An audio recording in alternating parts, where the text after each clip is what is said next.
Good afternoon साथियों। नमस्कार सभी को। साथियों, पशु परिचर भर्ती परीक्षा की टेस्ट सीरीज आप सभी जानते हैं हमारे चैनल पर चल रही है आपके लिए, जिसमें संपूर्ण मॉडल पेपर करवाया जा रहा है।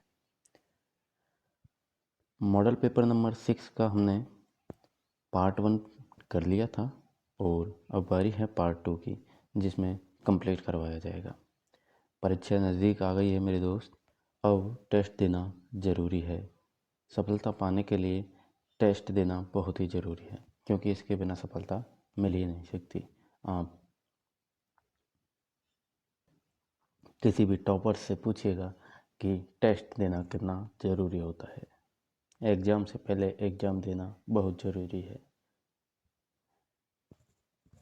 तो साथियों, शुरू करते हैं अपना पार्ट 2 पशु परिचर भर्ती का। आप सभी जुड़ जाइए और अपने साथियों तक ज़रूर शेयर कीजिएगा वीडियो को। कुछ साथी बोल रहे थे पीडीएफ कहाँ मिलेगी सर, तो पीडीएफ के लिए आपको मैं क्लास में भी बताता हूँ।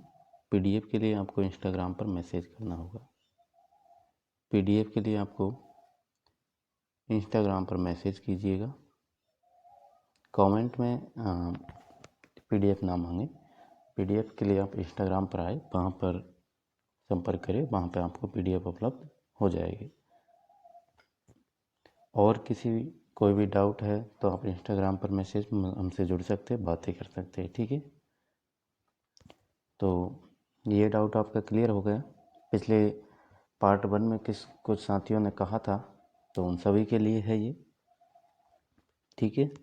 और चैनल को कर लीजिए आप सब्सक्राइब, क्योंकि 92 आप देख रहे हैं 92 सब्सक्राइबर है। तो मैं चाहता हूँ कि आज इस टेस्ट पर अपने 100 सब्सक्राइबर हो जाए। 100 सब्सक्राइबर वो आपको करने होंगे, ठीक है। तो चलिए साथियों, यही टारगेट है, छोटा सा टारगेट दिया है आपको कि 100 सब्सक्राइबर आप करवा दीजिए इस मॉक टेस्ट पर। चलिए, तो शेयर आपने कर दिया, उस सभी के लिए धन्यवाद। और करते हैं शुरू अपने टेस्ट की, बढ़ते हैं प्रश्नों की ओर। चलिए, जैसा कि आप देख पा रहे हैं, बहुत ही बढ़िया तरीके से और हमने प्रश्नों को व्याख्या सहित किया है। बाकी कल का जो प्रश्न था हमारा, उसका आंसर भी दिया कुछ साथियों ने बहुत ही बढ़िया तरीके से। तो उन सभी के लिए साधुवाद, धन्यवाद और बेस्ट ऑफ लक। हमारा प्रश्न था हमारा नाहरगढ़ का उपनाम को लेकर। नाहरगढ़ जो दुर्ग है, इसके उपनाम को लेकर प्रश्न पूछा गया था। तो प्रश्न सभी ने आंसर दिया और उसके लिए बहुत बहुत ही धन्यवाद आप सभी का। और ऐसे ही पढ़ाई को जारी रखें। सुदर्शनगढ़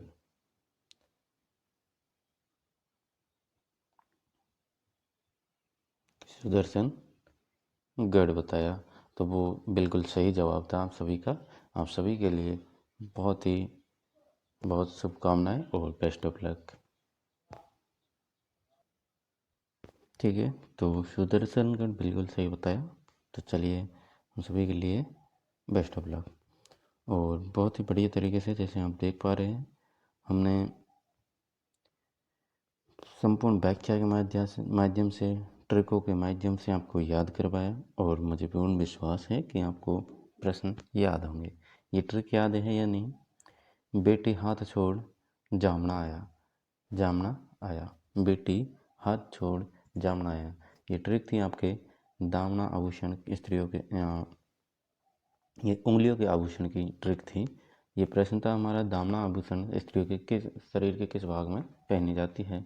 तो प्रश्न था दामना कहाँ पहना जाता है, तो उंगली में। तो यहीं से हमने ट्रिक बनाई, उंगली के आभूषणों की ट्रिक बनाई कि बेटी हाथ छोड़ जामना आया, यानी बेटी से बिंटी और जामना से दामना, जामना दामना, हाथ से हाथ पान, हाथ से हाथ पान और छोड़ से छड़ा, ठीक है। तो इस प्रकार से हमने ट्रिक बनाई थी अच्छे तरीके से। और आपने क्या ट्रिक बनाई? मैंने आपको कहा था कि स्वयं की ट्रिक बनाने की कोशिश करें। तो अपनी ट्रिक भी ज़रूर कमेंट में लिख देना, ठीक है। चलिए,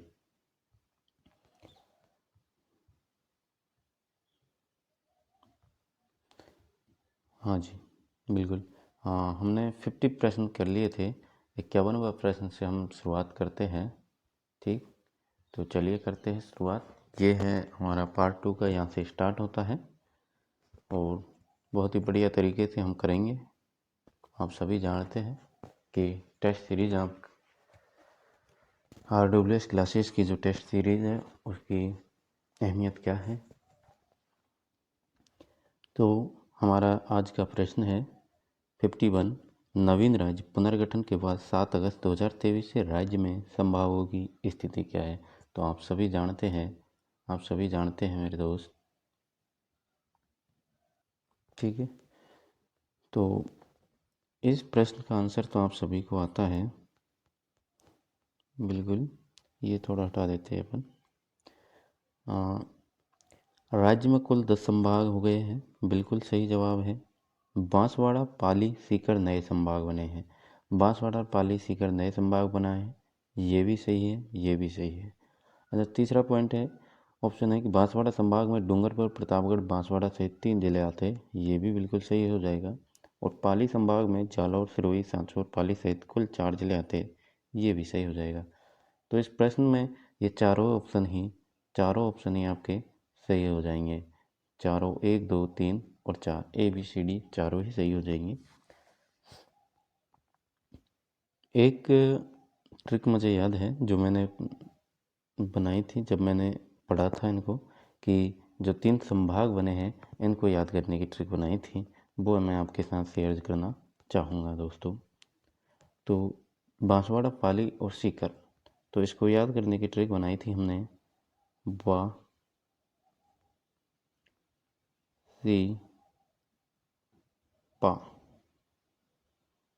बासिपा, ठीक है। तो ये हमारी ट्रिक थी नए संभागों को याद करने की। बासिपा, बासिपा का मतलब हुआ कि 3 संभाग बने हैं बासिपा, यानी बांसवाड़ा, सिरोही और सिरोही नहीं, सीकर। हाँ, बांसवाड़ा, पाली और सीकर, बासिपा। बांसवाड़ा, सीकर, पाली, 3 संभाग बने हैं। ये आपके ट्रिक है, ठीक है, याद करने की। चलिए नेक्स्ट प्रश्न की ओर बढ़ते हैं अपने। 52 प्रश्न इधर दे रखा है इसका, कोई बात नहीं, ठीक है। चारों ही इसका ऑप्शन भी ABCD चारों ही राइट है, ठीक है। चलिए प्रश्न नंबर 52 है आपके सामने, जो कह रहा है कि पश्चिम मरुस्थलीय प्रदेश की सबसे बड़ी नदी कौन सी है। तो पश्चिम मरुस्थलीय प्रदेश की, जो अपना पश्चिमी प्रदेश है, मरुस्थलीय प्रदेश है, वहाँ की सबसे बड़ी नदी आपके लूनी नदी हो जाएगी साहब। लूनी नदी का उद्गम जो है आपके नाग पहाड़ अजमेर से होता है। कहाँ से होता है? नाग पहाड़ अजमेर से। लूनी नदी 7 जिलों में प्रवाहित होती है, अजमेर, नागौर, ब्यावर, जोधपुर ग्रामीण, बाड़मेर, बालोतरा, सांचौर में लूनी नदी के प्रवाह क्षेत्र को नेहड़ कहते हैं। यानी सांचौर में लूनी नदी का जो प्रवाह क्षेत्र है उसे क्या कहा जाता है? उसे नेहड़ कहा जाता है, उसे कहा जाता है नेहड़। चलिए नेक्स्ट प्रश्न है आपका, बनास और उसकी सहायक नदियों द्वारा निर्मित विस्तृत मैदान कौन सा है। तो बनास और उसकी सहायक नदियों से जो विस्तृत मैदान बना हुआ है वो है हमारा बनास बाणगंगा बेसिन। कौन सा हो जाएगा? बनास बाणगंगा बेसिन। घोटारू, कमलीताल, तनोट, मनिहारी, टिब्बा, रामगढ़, राजेश्वरी, डाडेवाला आदि स्थानों से किस प्रकार के भंडार प्राप्त हुए हैं। तो इन सभी स्थानों से आपके प्राकृतिक गैस के भंडार प्राप्त हुए हैं। कौन से भंडार? प्राकृतिक गैस के भंडार प्राप्त हुए हैं। जावर, राजपुरा, दरीवा और आगुचा किस खनिज से संबंधित हो जाएंगे। तो जावर, राजपुरा, दरीवा और आगुचा ये आपके तांबा से संबंधित हो जाएंगे। तांबा खनिज आपको यहाँ पर देखने को मिलता है। नेक्स्ट है 56 है, मोरिजा वानोला, नीमला रायसोला, नाथरा की पाल किस खनिज से संबंधित है। तो नाथरा की पाल आपके लौह अयस्क से संबंधित है, लौह अयस्क से संबंधित है, ठीक है। चलिए नेक्स्ट है आपका, उड़न गिलहरी किस अभ्यारण्य में पाई जाती है। इस प्रश्न को तो सभी जानते हैं और कई बार पूछा जा चुका है, इम्पोर्टेंट है। इम्पोर्टेंट हो जाएगा बिल्कुल। तो उड़न गिलहरी आपके सीता माता वन्य जीव अभ्यारण्य में पाई जाती है। सीता माता वन्य जीव अभ्यारण्य में पाई जाती है।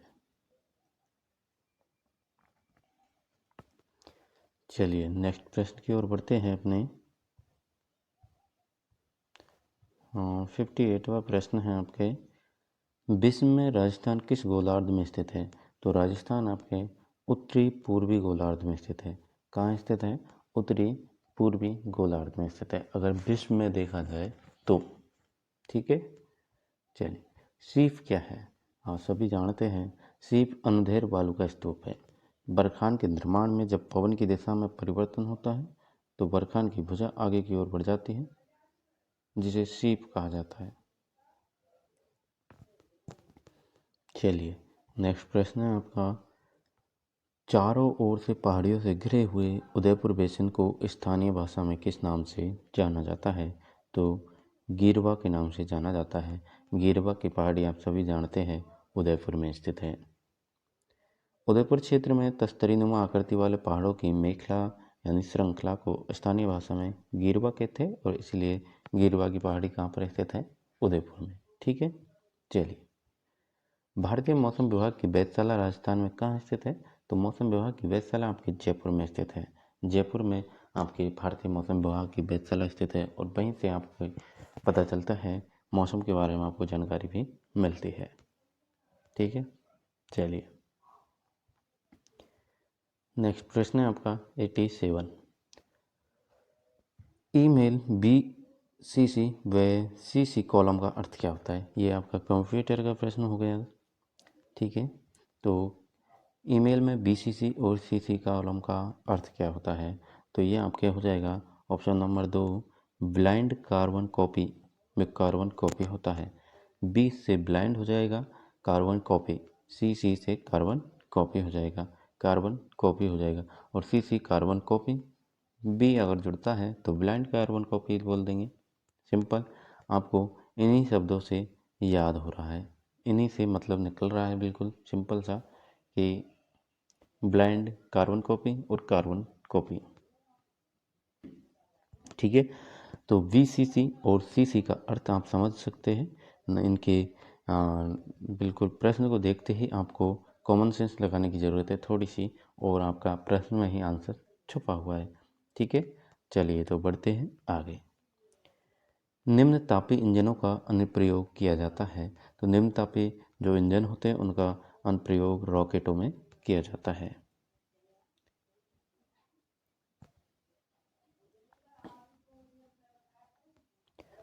अधातुओं में निम्न में से कौन सा गुणधर्म सामान्यतः पाया जाता है? तो अधातुओं में भंगुरता का गुणधर्म पाया जाता है। किसका गुणधर्म पाया जाता है? भंगुरता का। रासायनिक तत्वों का वर्गीकरण करते समय आवर्त सारणी में तत्वों को 3 श्रेणियों में बांटा जाता है, धातु, अधातु और उपधातु। उपधातु यानी कि अधातु का प्रमुख गुणधर्म, अगर अधातु का गुणधर्म जो है आपके भंगुरता पाई जाती है इनमें, जो सामान्यतः ठोस अधातुओं का गुणधर्म होता है। ठीक है, चलिए नेक्स्ट है आपका PVC किसके बहुलीकरण द्वारा प्राप्त किया जाता है? तो PVC आपके विनाइल क्लोराइड के द्वारा प्राप्त किया जाता है। PVC किसके द्वारा? विनाइल क्लोराइड के द्वारा प्राप्त किया जाता है। नेक्स्ट है आपका अवतल लेंस से लेकर अवतल लेंस, उत्तल लेंस, लेंस को जरूर पढ़ लेना साइंस में, इनसे प्रश्न जरूर हमेशा ही बनता है तो इम्पोर्टेंट है। किसी भी एग्जाम में अगर जनरल साइंस आपसे पूछी जा रही है तो आपको लेंस वाला टॉपिक बहुत ही अच्छे से पढ़ना है। तो अवतल लेंस हमेशा किस प्रकार का प्रतिबिंब बनाते हैं? तो अवतल लेंस जो है हमेशा ही आभासी प्रतिबिंब बनाते हैं। कौन सा बनाते हैं?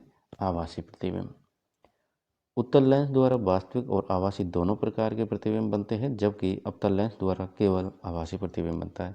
आपके उत्तल लेंस वास्तविक और आभासी दोनों प्रकार का प्रतिबिंब बनाता है, लेकिन अवतल लेंस केवल और केवल आभासी प्रतिबिंब ही बनाता है।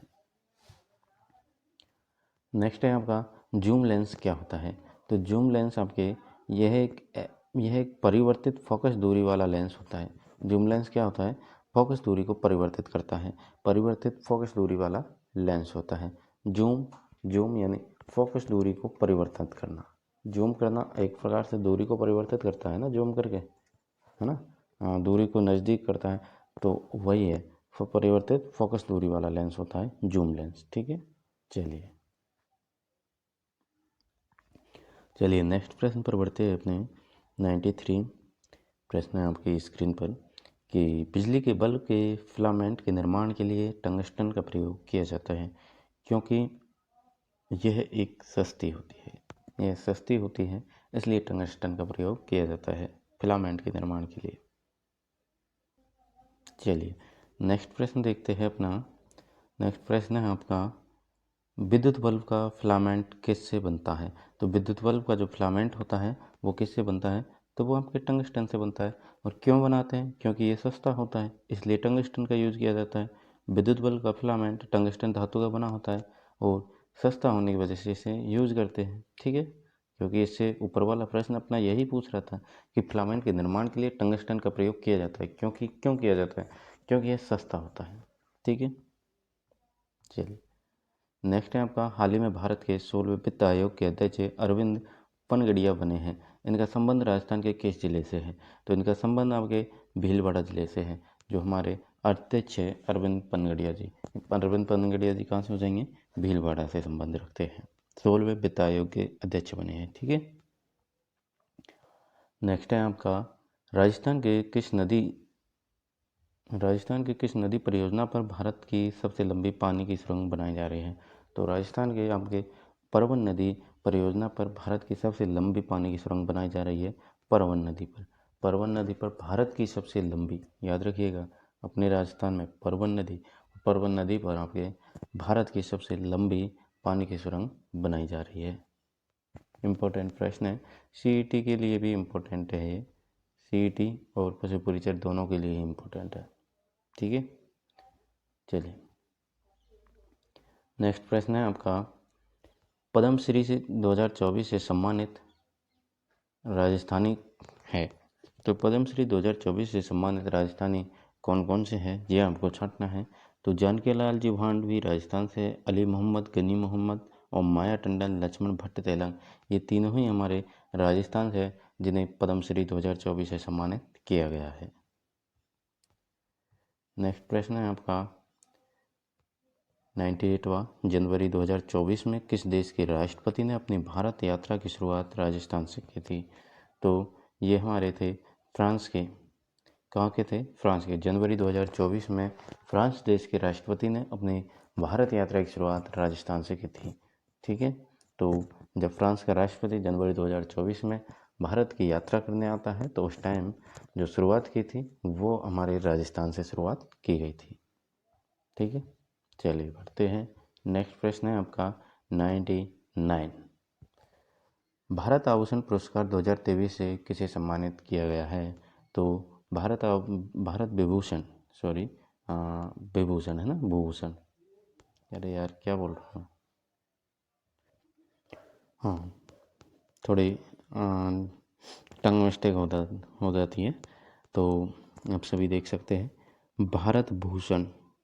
ठीक है, भारत भूषण पुरस्कार 2023 से किसे सम्मानित किया गया है?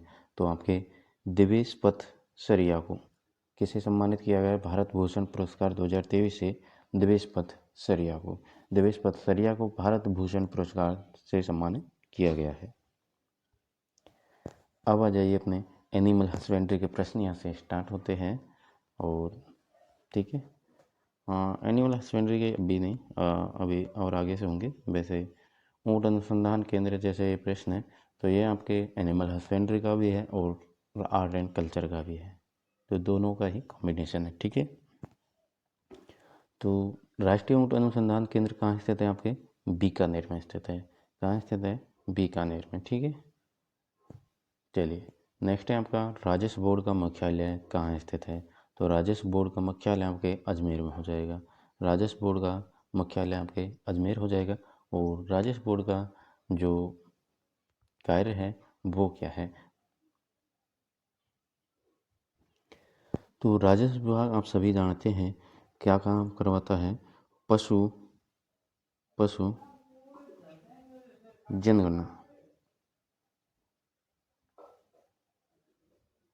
जनगणना का कार्य प्रत्येक 5 वर्ष में, सभी जानते हैं आप, प्रत्येक 5 वर्ष में करवाता है। ठीक है, चलिए, तो राजस्व बोर्ड को समझ गए आप कि राजस्व बोर्ड का मुख्यालय आपके अजमेर में है और वहीं से प्रत्येक 5 वर्ष में पशु जनगणना की जाती है। नाड़ी का सर्वप्रथम आविष्कार किसने करवाया था? तो नाड़ी का सर्वप्रथम आविष्कार आपके राव जोधा ने करवाया था। नाड़ी का सर्वप्रथम आविष्कार करवाया राव जोधा ने। चलिए, तो नाड़ी का सर्वप्रथम आविष्कार राव जोधा ने कर लिया था। अब बढ़ते हैं प्रश्न नंबर 103 पर। प्रश्न नंबर 103 है आपका कि राजस्थान की वस्त्र नगरी एवं राजस्थान का मैनचेस्टर, क्या बात है, बहुत ही इम्पोर्टेंट प्रश्न है। आपके भीलवाड़ा ज़िले को कहा जाता है। तो राजस्थान का मैनचेस्टर किसे कहा जाता है? राजस्थान का मैनचेस्टर भीलवाड़ा ज़िले को कहा जाता है। वस्त्र नगरी भीलवाड़ा ज़िले को कहा जाता है। ठीक है, चलिए, बाकी मैंने आपको बहुत ही बढ़िया तरीके से ज़िलों के उपनामों को बताया है। राजस्थान का मैनचेस्टर आपके भीलवाड़ा है। राजस्थान का नवीन मैनचेस्टर आपका भिवाड़ी। उत्तरी भारत का मैनचेस्टर अगर पूछा जाए तो कानपुर हो जाएगा और दक्षिणी भारत का मैनचेस्टर आपका कोयम्बटूर हो जाएगा। तो इन मैनचेस्टरों को याद रखिएगा, ये बहुत ही इम्पोर्टेंट रहने वाला है आपके लिए परीक्षा की, हर एक परीक्षा की दृष्टि से। और बाकी मैंने आपको राजस्थान के जो ज़िलों के उपनाम और उनसे इम्पोर्टेंट रिलेटेड जो फैक्ट है वो आपको दिया हुआ है। तो आप एक बार फैक्ट्स वाली जो प्लेलिस्ट है उस पर ज़रूर विजिट करें और वहाँ से आपको ये देखने को मिलेगा। ठीक है, जिसमें आपको एक ही जगह सभी का संकलन करके और बहुत बढ़िया तरीके से दे रखा है। तो इन सब चीज़ों को आपको याद रखना है। राजस्थान का मैनचेस्टर आपका भीलवाड़ा, राजस्थान का नवीन मैनचेस्टर पूछ लिया जाए तो भिवाड़ी याद रखिएगा, नवीन भिवाड़ी हो जाएगा। और ओनली मैनचेस्टर पूछा जाए तो भीलवाड़ा हो जाएगा। उत्तरी भारत का आपके कानपुर हो जाएगा और दक्षिणी भारत का आपका कोयम्बटूर हो जाएगा। ठीक है, चलिए, इसका आप चाहे तो स्क्रीनशॉट ले लीजिए, क्योंकि ये प्रश्न अपने आप में बहुत ही ज़्यादा इम्पोर्टेंट रहने वाला है। और ये जो आपके सामने इसकी जो व्याख्या दी हुई है ये इससे भी ज़्यादा इम्पोर्टेंट है। ठीक है, चलिए बढ़ते हैं नेक्स्ट प्रश्न पर। आपके नेक्स्ट प्रश्न है आपका, मानचित्र पर समान वर्षा वाले स्थानों को जोड़ने वाली काल्पनिक रेखा क्या कहलाती है? तो काल्पनिक रेखा आपकी समवर्षा रेखा कहलाती है। समवर्षा रेखा कहलाती है जो मानचित्र पर समान वर्षा वाले स्थानों को जोड़ने का कार्य करती है। ठीक है, नेक्स्ट है आपका, हाल ही में दिवंगत हरिशंकर भावड़ा पूर्व में किस पद पर रह चुके हैं? तो हाल ही में दिवंगत हरिशंकर भावड़ा पूर्व में किस पद पर रह चुके हैं? तो पूर्व में विधानसभा अध्यक्ष, उप मुख्यमंत्री और भाजपा प्रदेश अध्यक्ष, ये तीनों ही पद हरिशंकर भावड़ा के पास रह चुके हैं। उप मुख्यमंत्री रहे, विधानसभा अध्यक्ष रहे और भाजपा प्रदेश अध्यक्ष भी हरिशंकर भावड़ा जी रह चुके हैं। ठीक है, चलिए बढ़ते हैं अपने नेक्स्ट प्रश्न, और यहीं से होता है अपने एनिमल हस्बेंड्री यानी 45 अंक का शुभारंभ। ठीक है, तो पहला प्रश्न है आपकी स्क्रीन पर कि विश्व की प्रथम भैंस की क्लोन विधि द्वारा तैयार नस्ल है। तो विश्व की प्रथम भैंस जो है क्लोन विधि द्वारा आपके समरूपा भैंस तैयार की गई थी क्लोन विधि के द्वारा। ठीक है, क्लोन विधि के द्वारा समरूपा भैंस तैयार की गई। तो समरूपा आपके विश्व की प्रथम क्लोन विधि द्वारा प्रथम जो तैयार की गई भैंस है वो हो जाएगी। और गरिमा जो दे रखी है आपके, गरिमा आपके सेकंड नंबर की है। सेकंड विश्व की दूसरे नंबर की जो है आपके गरिमा हो जाएगी, जो कि क्लोन विधि द्वारा भैंस तैयार की गई थी। ठीक है, गरिमा को आपके तैयार किया गया था, इसकी अगर आपसे डेट भी पूछे तो ये आपके गरिमा जो है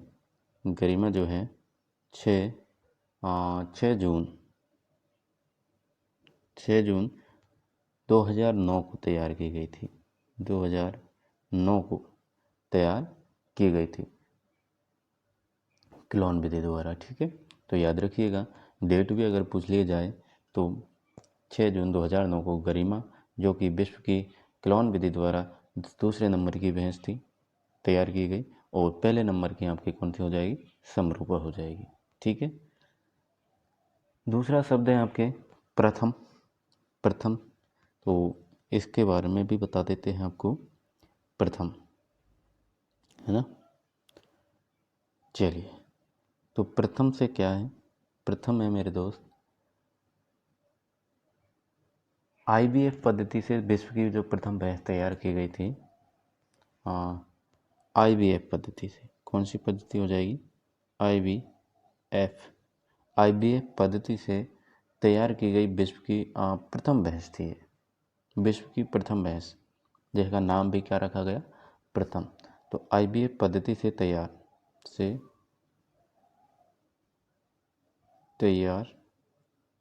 विश्व की प्रथम भैंस।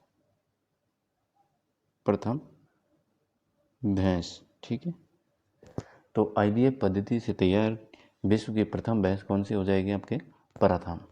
और इसकी अगर आपसे सन पूछी जाए इसकी भी, तो आपके सन होने वाली है इसकी सन है, इसको तैयार किया था आपके 1900 ईस्वी में। ठीक है, 1900 में विश्व की प्रथम IVF पद्धति द्वारा विश्व की प्रथम भैंस तैयार की गई, जिसका नाम भी क्या रखा गया, प्रथम रखा गया।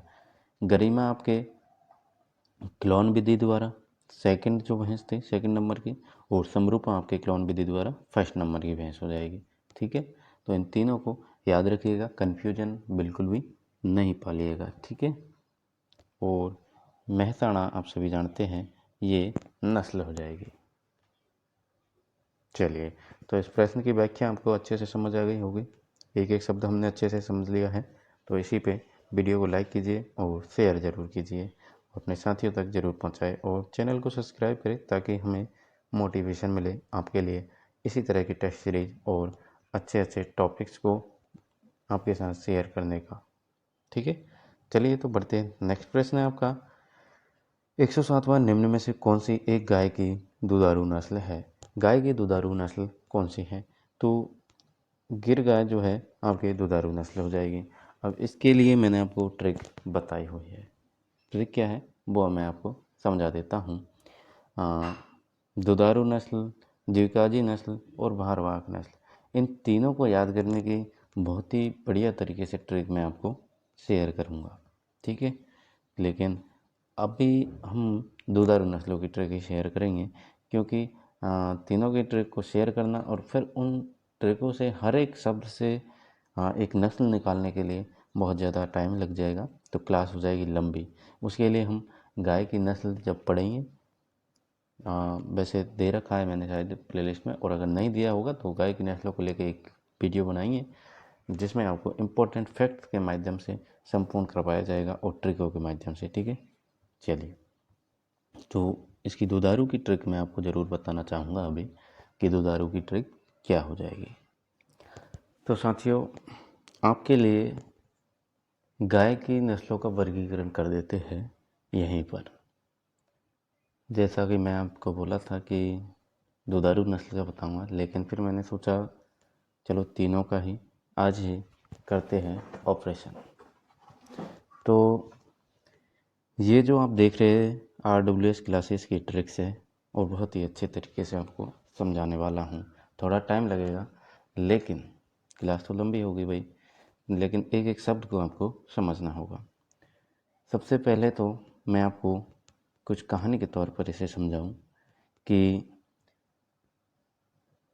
3 व्यक्ति होते हैं, 3 लड़के होते हैं ये मान लीजिए, तो उनमें बहस होती है, और एक व्यक्ति आके दोस्त आके पूछता है दो से कि किसने बताया मेरे बारे में, या फिर किसने बताया अमृत के बारे में किसने बताया। तो दूसरा जो दो दोस्त खड़े थे उनमें से एक बोलता है कि गिरशाही देवीलाल नाम का एक व्यक्ति है, गिरशाही देवीलाल नाम का एक व्यक्ति है, उसने बताया। किसने बताया? गिरशाही देवीलाल ने बताया। गिरशाही देवीलाल ने बताया। अगर तुझे विश्वास नहीं है तो वहाँ पर कौन था? रामे का नाम का भी व्यक्ति था। रामे का था नहीं हरि। तो हरि से कह रहा है कि गिरशाही देवीलाल ने बताया, रामे का था ना हरि वहाँ पर रामे का था नहीं हरि। तो हरि से कह रहा है कि हरि वहाँ पर रामे का भी था। और बताया किसने? गिरशाही देवीलाल ने बताया। क्या बताया? नामा में अमृत है। समझ आया? पल्ले पड़ी कुछ? गिरशाही देवीलाल ने बताया, रामे का था नहीं हरि, नामा में अमृत है। अब इसको करते हम डिस्क्राइब, पूरा शब्दों के माध्यम से बनाएंगे नस्लों को। याद हो गया आपको? ठीक है, समझ आ गई कहानी? गिरशाही देवीलाल ने बताया, रामे का था नहीं हरि, नामा में अमृत है। ठीक, तो मेरे दोस्त, ये जो आप देख रहे हैं, ये आपकी दुधारू नस्ल हो जाएगी, दुधारू नस्ल हो जाएगी। और ये आपकी कौन सी हो जाएगी? ये आपकी द्विकाजी नस्ल हो जाएगी, द्विकाजी नस्ल हो जाएगी। और ये आपकी भारवाहक नस्ल हो जाएगी। ठीक है, भारवाहक नस्ल हो जाएगी। तो इन तीनों नस्लों को हम बहुत ही बढ़िया तरीके से समझते हैं।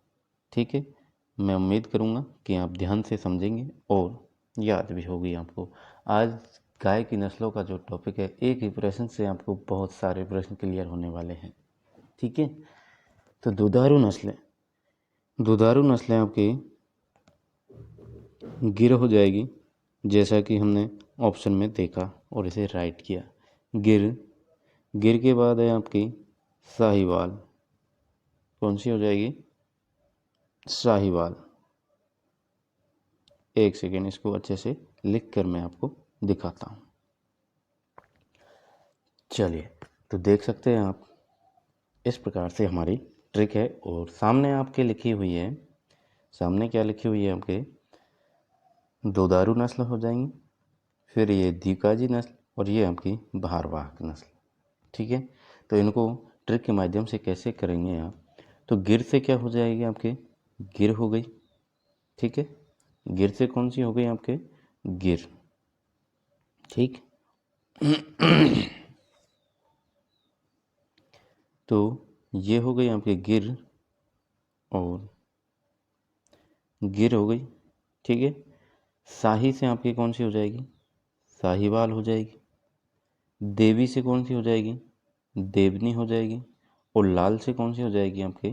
लाल सिंधी हो जाएगी। तो गिर शाही देवीलाल ने बताया, यानी गिर से आपकी गिर, शाही से आपकी साहिवाल, और देवी से आपकी देवनी, और लाल से आपकी लाल सिंधी। इस प्रकार से आपको दुधारू नस्लें याद हो गई अच्छे से। बाकी दुधारू नस्लें और भी है, कई साथी बोलेंगे कि सर 4 ही थोड़ी है, और भी है। तो मेरे दोस्त, और भी है, लेकिन जो मुख्य और मेन थी वो हम याद करने वाले हैं। बाकी अगर आपको और ज़्यादा करनी है तो वो हम जब टॉपिक पढ़ेंगे तब आपको अच्छे से सारी को बताया जाएगा। लेकिन अभी जो इम्पोर्टेंट है वही देखने वाले हैं। तो गिर शाही देवीलाल ने बताया, यानी गिर, साहिवाल, देवनी, लाल सिंधी। ठीक है, चलिए नेक्स्ट है आपका रामे का थानी हरी, यानी कि रामे का थानी हरी, यानी मेरे दोस्त रामे का थानी हरी है ना। तो ये अपनी द्विकाजी नस्ल हो जाएगी, रामे का थानी हरी। तो रा से कौन सी हो जाएगी आपके? राठी। रा से आपके राठी। में से आपकी मेवाती, में से आपके मेवाती। एक एक शब्द पर ध्यान दीजिएगा। रा से कौन सी हो जाएगी आपकी? राठी। में से कौन सी हो जाएगी आपकी? मेवाती। और का से आपके कांकरेज, का से आपके कांकरेज। और था से आपके थार पारकर हो जाती है। और ये जो बीच में न दे रखा है आपको, ये एक्स्ट्रा है। ठीक है, तो रामे का था नी हरी, नी हरी। तो नी से कौन सी हो जाएगी आपकी? नीमाड़ी। और हरी से आपकी हरियाणवी। रामे का था नी हरी, रामे का था नी हरी, यानी राठी, मेवाती, कांकरेज, थारपारकर, निमाड़ी, हरियाणवी। ठीक है, रा से राठी, में से मेवाती, का से कांकरेज, था से थारपारकर, नी से निमाड़ी, हरी से हरियाणवी, रामे का थानी हरी। नामा में अमृत है, ये है हमारी भारवाहक नस्लें। तो ना से आपकी नागौरी, माँ से आपकी मालवी, मैं से आपकी मैसूरी और अमृत है यानी अमृत महल। ये हो गई आपकी भारवाहक नस्लें। ठीक है, तो सभी एक साथ बोलिएगा मेरे साथ और कमेंट में इन ट्रिकों को ज़रूर लिखें और इनका अर्थ भी लिखें। ठीक है, ताकि आपको मुझे भी पता चले कि आप पढ़ रहे हैं और अच्छे से पढ़ रहे हैं, आपको याद हो रहा है साथ के साथ। ये ट्रिक्स का आप स्क्रीनशॉट जरूर ले लीजिएगा क्योंकि ये बहुत ही इम्पोर्टेंट है। गिरसाही देवीलाल ने बताया रामे का थानी हरि नामा में अमृत है। यानी गिर से गिर, शाही से साहिवाल, देवी से देवी देवनी और लाल से लाल सिंधी। रामे का थानी हरि यानी रात से राठी, मे से मेवाती, का से कांकरे, था से थार पार कर, नी से निमाड़ी, हरी से हरियाणवी। नामा में अमृत है, ना से नागौरी, माँ से मालवी, मैं से मैसूरी, अमृत से अमृत महल। हो गई याद? हाँ, तो साथियों स्क्रीनशॉट ले लिया आपने और इसी तरह की बेहतरीन ट्रिक्स और टिप्स के लिए आप हमसे जुड़े और हमारे चैनल को आप सब्सक्राइब बनता है आपका, क्योंकि इस प्रकार से आपको कहीं भी प्रश्नों की व्याख्या कहीं नहीं देखने को मिलेगी। ठीक है, तो चैनल को सब्सक्राइब कर लीजिए और अपने साथियों तक ज़रूर शेयर कीजिए। ठीक है, चलिए बेल आइकन को दबा लीजिए।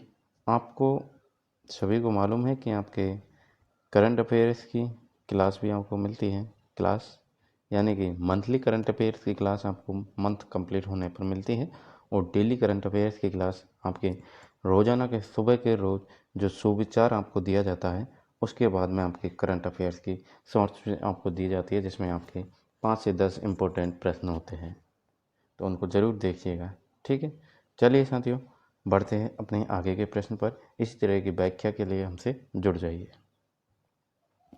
तो एक प्रश्न से हमने बहुत सारे प्रश्न क्लियर किए।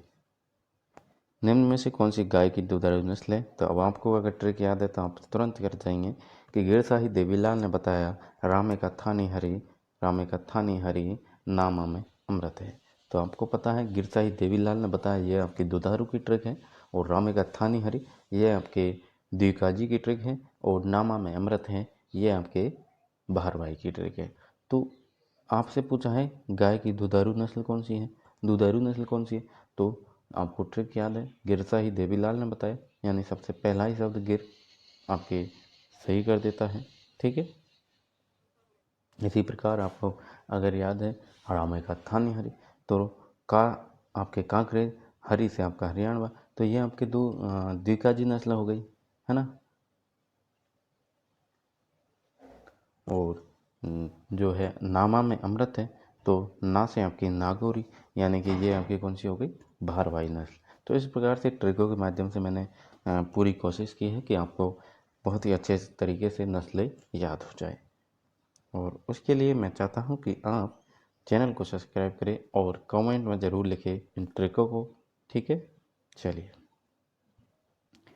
नेक्स्ट है आपका भैंस की नस्ल जिसके सींग हंसियानुमा होते हैं, कौन सी है? तो आप सभी जानते हैं सूरती नस्ल के जो सींग हैं वो हंसियानुमा होते हैं। और मुर्रा के कैसे होते हैं आप सभी बताइएगा, मुर्रा के कैसे होते हैं? मुर्रा के आपके होते हैं जलेबी, जलेबी के आकार के, जलेबी के आकार के मुर्रा के होते हैं। और ठीक है, तो सूरती के आपके होते हैं हंसी आकार सिंह, हंसियानुमा, हंसी आकार, और जलेबी कार यानी मुड़े हुए तो आपके मुर्रा भैंस के हो जाएंगे। ठीक है, सूरती जो भैंस की नस्ल है इसका उत्पत्ति स्थान आपके बड़ौदा गुजरात है और इसके सींग हंसियानुमा या फिर दराती नुमा, दराती नुमा कह सकते हैं। इसमें सफ़ेद रंग की दो पट्टी पाई जाती है, पहली अधर पर और दूसरी जबड़े के चारों ओर। तो इसको सुंदर भैंस की जो नाम है वो भी दिया जाता है। और अधर और जबड़े के चारों ओर इसके जो है सफ़ेद रंग की दो पट्टी पाई जाती है। ठीक है, याद रखिएगा इन शब्दों को, दराती नुमा, हंसियानुमा, दो सफ़ेद रंग की दो पट्टी पाई जाती है अदर और जबड़े पर। ठीक है, चलिए नेक्स्ट प्रश्न है आपका कि गाय के घी में वसा का प्रतिशत कितना होता है। तो गाय के घी में 99% से अधिक आपके फैट पाई जाती है, वसा पाई जाती है। नेक्स्ट है आपका प्रश्न नंबर 110, बछड़े को जन्म के समय नेवल कार्ड में इस्तेमाल होने वाला रसायन है। तो बछड़ों का जब जन्म होता है तो उस समय नेवल कार्ड में जो इस्तेमाल होने वाला रसायन होता है वो क्या होता है। तो वो होता है आपके टिंचर आयोडीन। क्या होता है, टिंचर आयोडीन काम में लिया जाता है नेवल कार्ड में बछड़ों के जन्म के समय। ठीक है, चलिए नेक्स्ट है आपका गर्वर परीक्षण। गर्वर परीक्षण आप सभी जानते हैं। गर्वर परीक्षण आपके वसा की मात्रा ज्ञात करने हेतु किया जाता है। किसके लिए किया जाता है गर्वर परीक्षण? वसा की मात्रा ज्ञात करने के लिए किया जाता है। अच्छा, गर्वर परीक्षण आपने बता दिया। अब आज का आपसे प्रश्न बनता है। तो आज का प्रश्न है आपके लिए बहुत ही आसान और सिंपल, तो सभी को उसका आंसर देना होगा। ठीक है, अगर वो प्रश्न सही आया आपसे तो समझे कि आप में कहीं ना कहीं तैयारी में कमी है। तो वो प्रश्न मैं आपको टाइप कर देता हूँ। तो ये है आपका प्रश्न। गर्वर परीक्षण आपको मालूम है कि क्यों किया जाता है। तो गर्वर परीक्षण आपके वसा की मात्रा ज्ञात करने के लिए किया जाता है। तो आज का आपका प्रश्न हो जाएगा ये, हंसा परीक्षण क्यों किया जाता है, किस में किया जाता है। बहुत ही आसान प्रश्न है और सभी को आना चाहिए। तो इसका आंसर आपको कमेंट में देना है। ठीक है, कमेंट में ज़रूर आंसर दीजिएगा। चलिए बढ़ते हैं, इसकी थोड़ी व्याख्या देख लें कि दूध का वसा प्रतिशत ज्ञात करने के लिए 10.75 ml दूध लेते हैं और गर्भर मशीन को 5 मिनट तक 1100 चक्कर प्रति मिनट तक चलाते हैं। ठीक है, चलिए 112वां प्रश्न है कि एक वयस्क पूर्ण मुंह वाले ऊँट में दांतों की कुल संख्या कितनी होती है। तो एक जो वयस्क ऊँट होता है उसका पूर्ण मुंह होता है, तो उसके ऊँट जो दांतों की कुल संख्या आपके 34 होती है, 34 होती है। ठीक है, तो दांतों की संख्या कितनी हो जाएगी, 34 होती है पूर्ण मुंह वाले ऊँट में। ठीक है, चलिए नेक्स्ट प्रश्न है आपका 113वां, यदि दूध का CLR 28 है तो दूध का विशिष्ट गुरुत्व होगा। दूध का CLR 28 है तो दूध का विशिष्ट जो गुरुत्व होगा वो आपके 1.028 होगा, 1.028 होगा। ठीक है, अच्छा इसी से रिलेटेड आपका एक प्रश्न बनता है कि दूध का आपेक्षिक घनत्व कितना होता है। आपेक्षिक घनत्व अगर पूछ लिया जाए, ठीक है, वो लिखने पर ध्यान मत दीजिए ज़्यादा। हाँ, आपको जो मैं बोल रहा हूँ उस पर ध्यान देना है। ठीक है, तो आपेक्षिक घनत्व होता है आपके दूध का आपेक्षिक घनत्व इम्पोर्टेंट है, पूछा जा सकता है ना।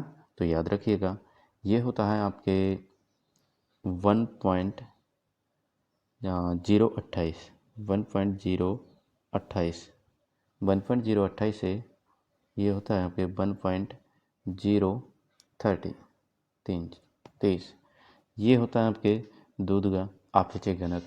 क्योंकि इसी से रिलेटेड ये प्रश्न है तो मुझे लगा कि आपको बताना चाहिए।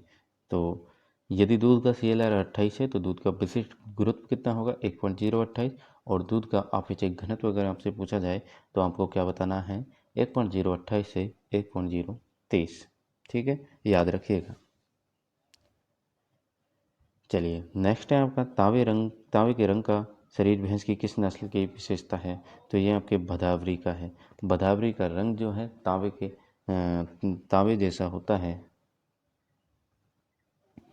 तो जो भदावरी हमारी भैंस है इसका रंग आप सभी जानते हैं तावे के जैसा होता है, तावीय रंग होता है ना। और इसी से एक इम्पोर्टेंट प्रश्न आपको बनता है कि भैंसों की नस्लों में सर्वाधिक वसा कहाँ पाई जाती है, ये आपको बताना है। तो सर्वाधिक वसा, चलिए इसका तो क्या ही बताएंगे, वो समझ गए आप कि सर्वाधिक वसा आपके भदावरी में पाई जाती है।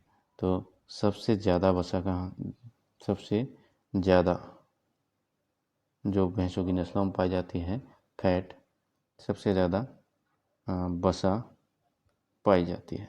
ठीक है, याद रखिएगा। सबसे ज़्यादा बसा आपके बदावरी में पाई जाती है। बसा बदावरी के जो दूध है उसमें बसा की मात्रा सबसे सर्वाधिक पाई जाती है। अच्छा, कितनी मात्रा पाई जाती है ये ज़रा बताइएगा। इसमें थोड़ी 1-2% का अंतर भी आने वाला है कि अगर सभी कमेंट करेंगे साथियों तो मुझे उम्मीद है कि आप एक आंसर नहीं दे पाएंगे शायद, है ना। तो बताइएगा, कमेंट में बताइएगा कि कितनी बसा की जो मात्रा पाई जाती है बदावरी में वो कितनी पाई जाती है। ठीक है, और इसके बारे में अगर आप जानना चाहें तो इसका उत्पत्ति स्थान आपके इटावा ज़िला है उत्तर प्रदेश में, वहाँ से उत्पत्ति स्थान हो जाएगा बदावरी का। और इसका जो शरीर होता है, इसकी जो खासियत है, शरीर इसका त्रिकोणाकार होता है। कैसा होता है शरीर? शरीर होता है इसका त्रिकोणाकार।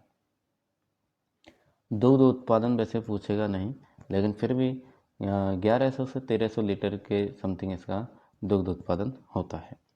ठीक है, चलिए तो बड़े आगे आ गए अच्छे से समझ। मुर्रा आपको पता है काली, स्याही के जैसे काली होती है, स्याही के जैसे काली होती है। रोहतक हिसार से इसका उत्पत्ति स्थान हो जाएगा। और इसके उपनाम आपसे पूछे जा सकते हैं तो खुंडी और दिल्ली वाली भैंस को कहा जाता है। और इसके बारे में अगर पूछे देखें तो दुग्ध उत्पादन में सर्वोत्तम नस्ल है। सींग इसके जलेबी के आकार के होते हैं, सर्पिलाकार होते हैं, मुड़े हुए होते हैं, है ना। तो इस प्रकार से आपके मुर्रा को भी याद रखिएगा। दूसरी है आपकी नीली रावी।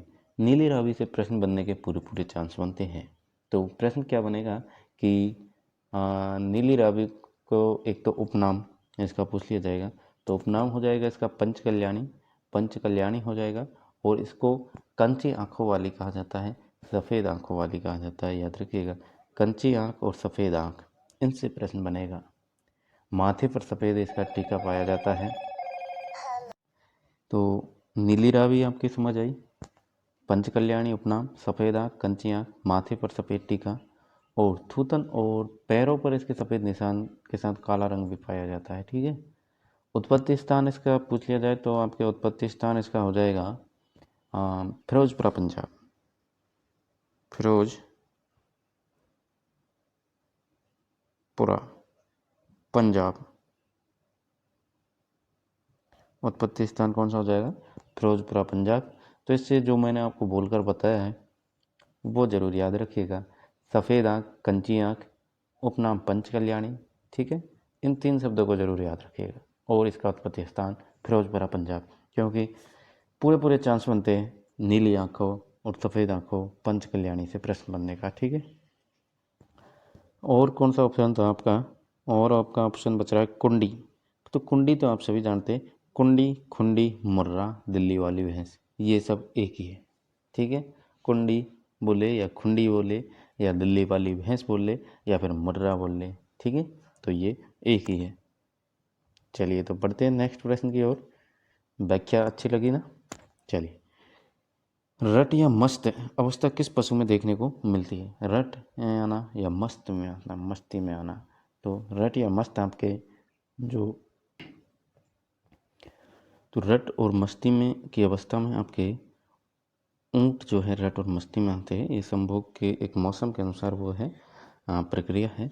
और उस टाइम पे रट में आते हैं या फिर मस्ती में आते हैं, मस्त हो जाते हैं। तो ये अवस्था आपके ऊँट में देखने को मिलती है और आपके हिरण में भी देखने को मिलेगी। हिरण अगर ऑप्शन में आए तो हिरण में भी आपको देखने को मिलेगी। ठीक है, चलिए, दूध में स्ट्रिप कप टेस्ट द्वारा किस बीमारी का पता लगाया जाता है? तो मैस्टाइटिस बीमारी का पता लगाया जाता है। ठीक है, मैस्टाइटिस बीमारी का पता लगाया जाता है। चलिए नेक्स्ट है आपका कृमिहर दबाव के रूप में निम्नलिखित में से किसका उपयोग करते हैं?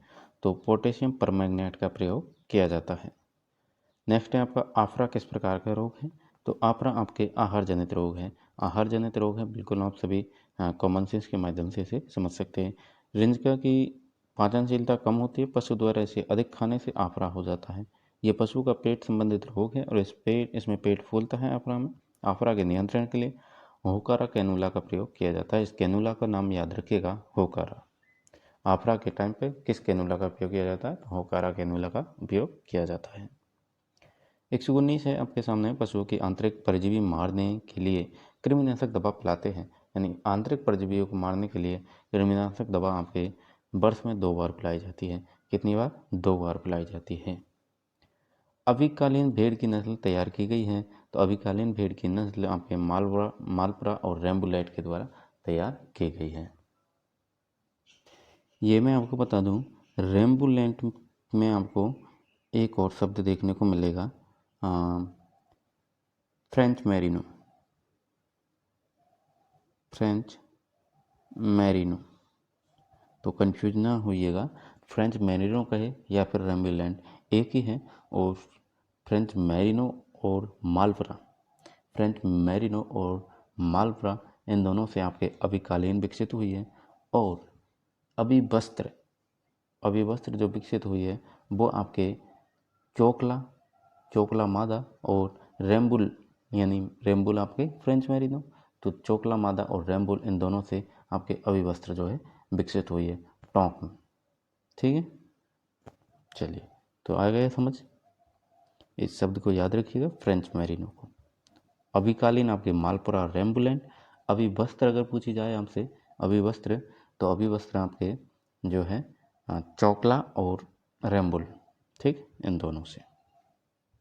चलिए, नेक्स्ट है आपका प्रश्न नंबर 121 कि विश्व स्वास्थ्य संगठन द्वारा पशु प्लेग उन्मूलन कब घोषित किया गया? तो ये आपके 8 अगस्त 2011 को विश्व स्वास्थ्य संगठन द्वारा पशु प्लेग उन्मूलन घोषित किया गया था। नेक्स्ट है, एक दिन में मुर्गी के चूजे को किस रोग का टीका लगाया जाता है? तो ये आपके रानीखेत आपकी मुर्गियों में होती है, आप सभी जानते हैं, और रानीखेत का टीका लगाया जाता है एक दिन की मुर्गी के चूजों को। कार्बोलिक एसिड है एक प्रकार का जीवाणु रोधक है। कार्बोलिक एसिड कैसा है? जीवाणु रोधक है। मिनरल की कमी के कारण पशुओं में पाई जाने वाली खराब आदत कौन सी होती है? तो ये होती है आपके पाइका। नेक्स्ट है आपका बंध्यात्व रोधक विटामिन किसे कहते हैं? तो ये आपके अल्फा टोकोफेरॉल कहते हैं। बंध्यात्व रोधक विटामिन अल्फा टोकोफेरॉल को कहते हैं। डेयरी उद्योग को सर्वाधिक नुकसान किस रोग के कारण होता है? तो डेयरी उद्योग को सर्वाधिक नुकसान आपके थनैला रोग के कारण होता है। इस रोग को गार्गेट या फिर मैस्टाइटिस स्तन शोथ भी कहते हैं। यह रोग स्ट्रेप्टोकोकाई जीवाणु द्वारा फैलता है। तो ये जीवाणु याद रखिएगा, पूछ लिया जाता है। स्ट्रेप्टोकोकाई के द्वारा आपका मैस्टाइटिस यानी गार्गेट यानी थनैला रोग फैलता है। कभी कभी यह रोग माइकोबैक्टीरियम ट्यूबरकुलोसिस वी कोलाई द्वारा भी फैलता है। भारत में यह स्ट्रेप्टोकोकाई एग्लेसियो द्वारा फैलता है। ठीक है, चलिए, नेक्स्ट है आपका राष्ट्रीय स्वर अनुसंधान केंद्र कहाँ स्थित है? तो ये आपको याद करना होगा, गुवाहाटी में स्थित है आपके राष्ट्रीय स्वर अनुसंधान केंद्र। ठीक है, चलिए, नेक्स्ट प्रश्न है आपका, मुर्गी में क्रेजी चिक डिजीज किसकी कमी से होता है? तो मुर्गी में क्रेजी चिक डिजीज जो है विटामिन ई की कमी से होता है। और नेक्स्ट है आपका पशुओं में पाली यानी गर्मी में लाने के लिए आवश्यक हार्मोन कौन सा होता है? यानी पशु को गर्मी में लाने के लिए आवश्यक हार्मोन कौन सा होता है? तो ये होता है आपका एस्ट्रोजन दिया जाता है। एस्ट्रोजन देने से पशु जो है जल्दी गर्मी में आते हैं, पाली में आते हैं। ठीक है, गाभिन हो जाती है वैसे।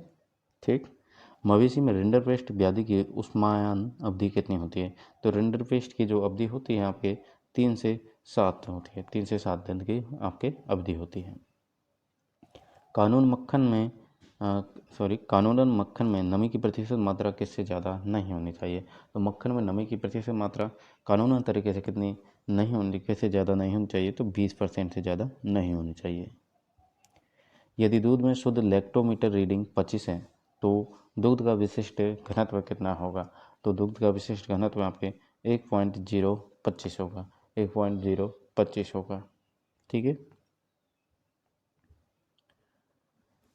भारत में बकरी की किस नस्ल से पश्मीना ऊन प्राप्त की जाती है?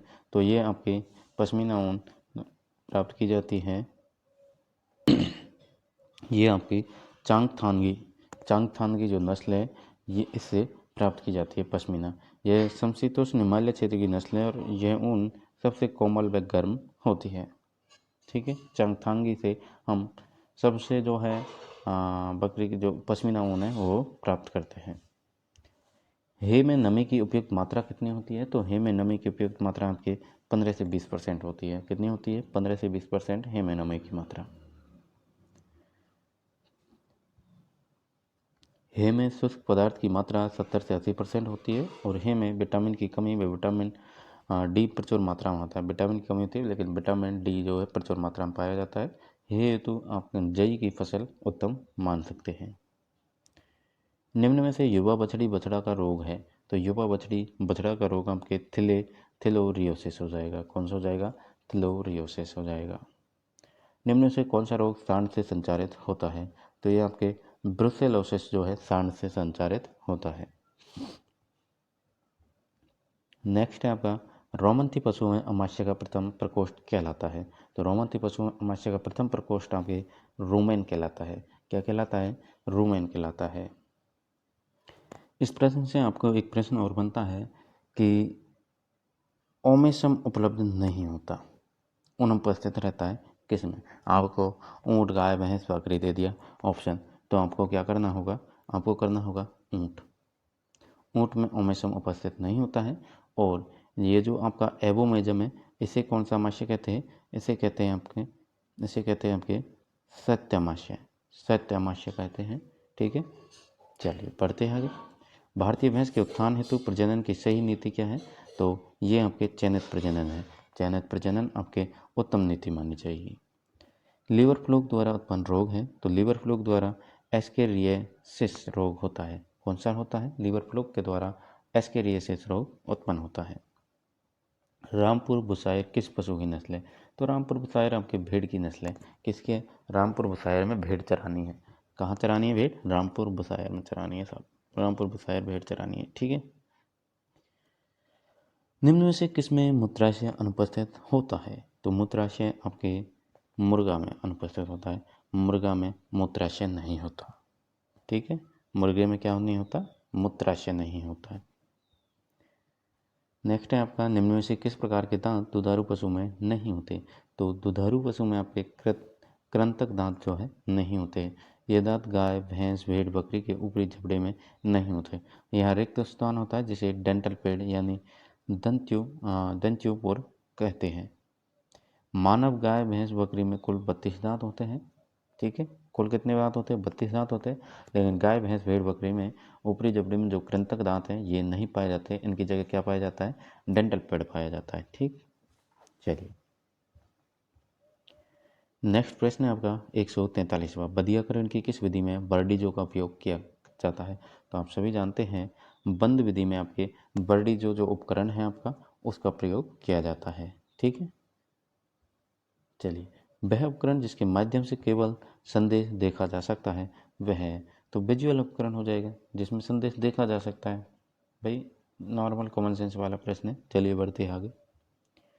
निम्न में से कौन सा श्रव्य दृश्य प्रकार का उपकरण है? श्रव्य और दृश्य यानी सुन सकते हैं और देख सकते हैं, तो आपके टेलीविजन को सुन भी सकते हैं और देख भी सकते हैं। ठीक, आनंद पैटर्न के तहत गठित सहकारी प्रणाली में स्तरीय संस्थान है, तो 3 स्तरीय संस्थान आपके आनंद पैटर्न के तहत गठित सहकारी प्रणाली हो जाएगी। शरीर की सबसे बड़ी और सबसे लंबी अस्थि है, तो ये आपके फीमर है। आप सभी जानते हैं फीमर आपके सबसे बड़ी और लंबी है। ठीक है, आपको बताना है, कमेंट में बताइएगा सबसे छोटी हड्डी